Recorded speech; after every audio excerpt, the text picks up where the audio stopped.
আজকে যদি সরকার ক্ষমতার সাথে নিজেদের অবস্থান ঘোষণা করে তাহলে এই বংশের মধ্যে ঐক্যের জায়গা ফিরে আসবে, রাজনৈতিক স্থিতিশীলতা ফিরে আসবে। স্পষ্ট রোড ম্যাপ সরকার ঘোষণা করুক, তাতে রাজনৈতিক স্থিতিশীলতা আসবে।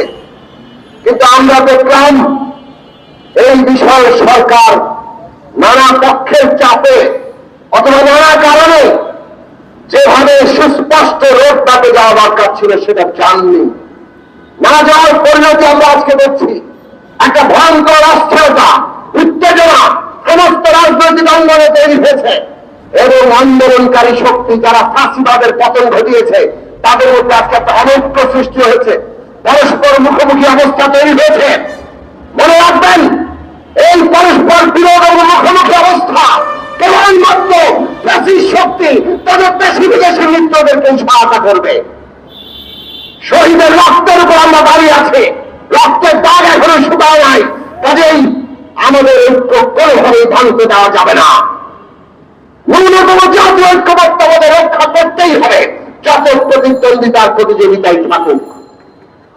ফাঁসিবাদী ব্যবস্থার বিপরীতে গণতান্ত্রিক ব্যবস্থায় যেতে হবে, আর গণতান্ত্রিক ব্যবস্থায় যেতে হলে জনগণকে সাথে নিতে হবে। নির্বাচন সে কারণে এই রাজনৈতিক সংস্কার এবং উত্তরণের গুরুত্বপূর্ণ অংশ। আমরা বারবার বলেছি, নির্বাচনের সংস্কারকে মুখোমুখি করবেন না। বিচার, সংস্কার, নির্বাচন এগুলো করে পরস্পর মুখোমুখি বিষয় নয়।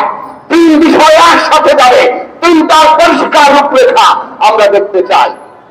জনগণ দৃশ্যমান বিচার অগ্রগতি দেখতে চায়, জনগণ দেখতে চায় সংস্কার প্রশ্নে কোন বিষয়ে ঐক্যবদ্ধ তৈরি হয়েছে আর কোন বিষয়গুলো এখনো দ্বিমত আছে। ঐক্যবদ্ধ জাতীয় সমাজ হবে, দ্বিমত নির্বাচনের ম্যানিফেস্টো আকারে যাবে।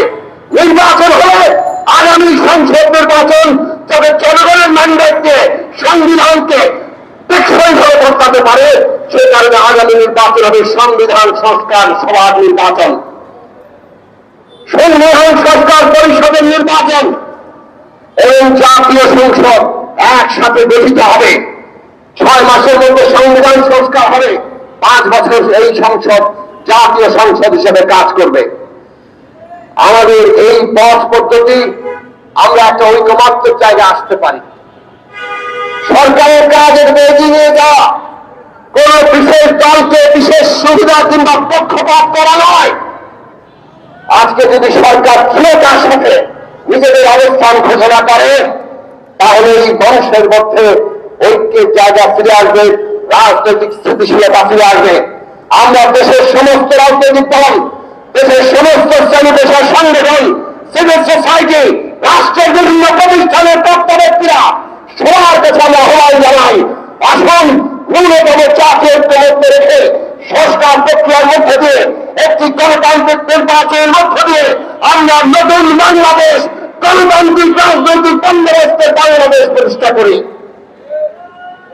এবং সেই প্রক্রিয়ায় দেশের শ্রমিক, কৃষক, মেহনতি সহ ছাত্র, যুব, নারী, দেশের সমস্ত জাতি, সমস্ত লিঙ্গীয় পরিচয়, ধর্মীয় পরিচয়ের মানুষ নাগরিক হিসেবে এই দেশে মর্যাদা বাড়ে, এই সমস্ত প্রক্রিয়ার অংশীদার হবে। সেই রাজনীতির সূচনা করি। জনগণের ঐক্য যদি হয় এই স্বপ্ন বাস্তবায়িত হবেই। শহীদের স্বপ্নকে বাস্তবায়িত করা এই মুহূর্তে আমাদের প্রত্যেকের কাজ, আমাদের কর্তব্য। আসুন সেই কর্তব্যে আমি ঐক্যবদ্ধ হই। আপনাদের সবাইকে ধন্যবাদ, সালাম, শুভেচ্ছা।